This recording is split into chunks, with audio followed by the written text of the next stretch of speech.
Salve, Lore, tudo bem? Rapaz, eu vi um pouco do vídeo deste senhor a respeito dos óxidos e vamos tentar traduzir o que ele falou para você.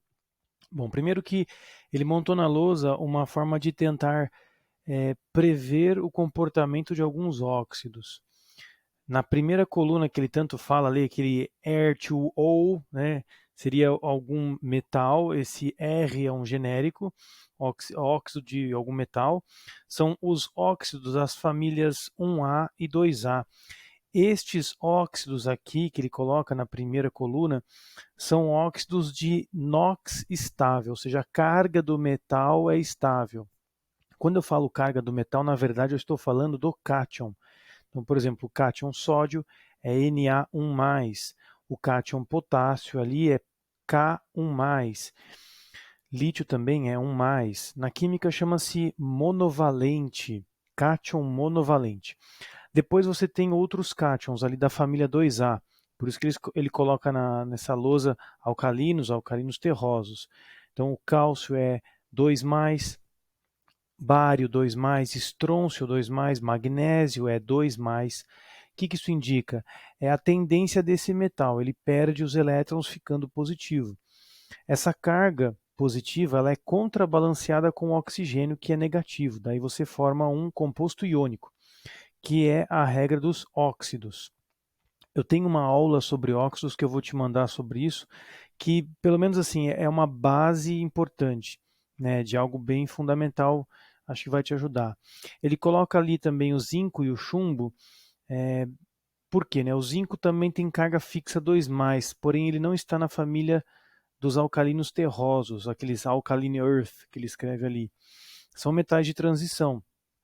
O chumbo ele tem, né, esse número de oxidação, esse estado de oxidação, ele é diferente, mas aqui ele colocou semelhante com a carga do zinco, que é 2+ também.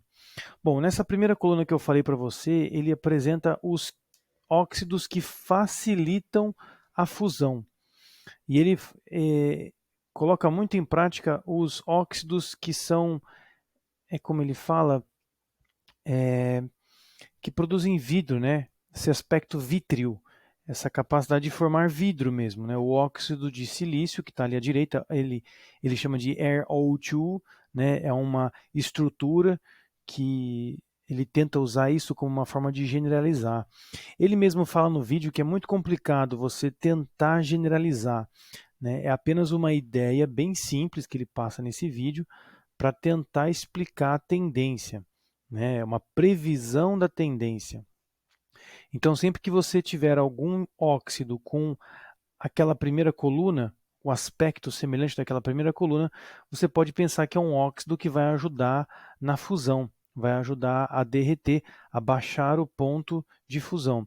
Ele até faz uma menção nesses óxidos coloridos aqui: o óxido de cobalto, o óxido de cobre, o óxido de manganês. Esses três que eu falei agora, eles se enquadram num aspecto parecido com esses óxidos que ajudam a derreter, que ajudam a fusão, né? É uma possível previsão.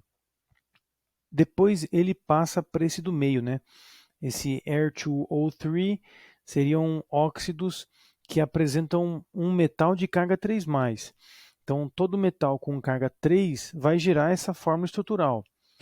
E ele fala que esses óxidos são óxidos que atrapalham a fusão, né? Vão elevar a temperatura de fusão. Então você não vai conseguir derreter muito facilmente o seu vidro se tiver contaminado com óxido de alumínio. E aí, para você tentar contrabalancear esse problema, você adicionaria um dos óxidos da primeira coluna, óxido de cálcio ou óxido de sódio, por exemplo, para tentar facilitar o derretimento.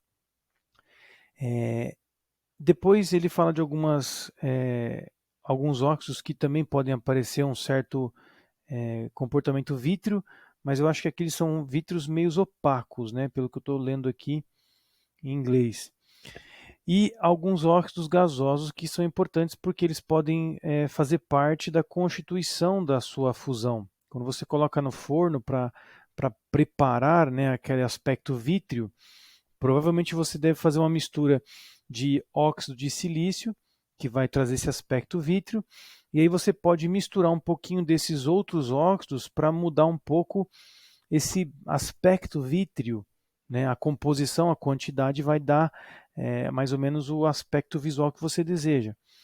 E aí você pode dosar a fusão com os outros óxidos misturando na história, que não vão apresentar colorações, ou seja, eles não vão atrapalhar a cor, eles só vão funcionar como óxidos para ajudar ou atrapalhar a temperatura de fusão.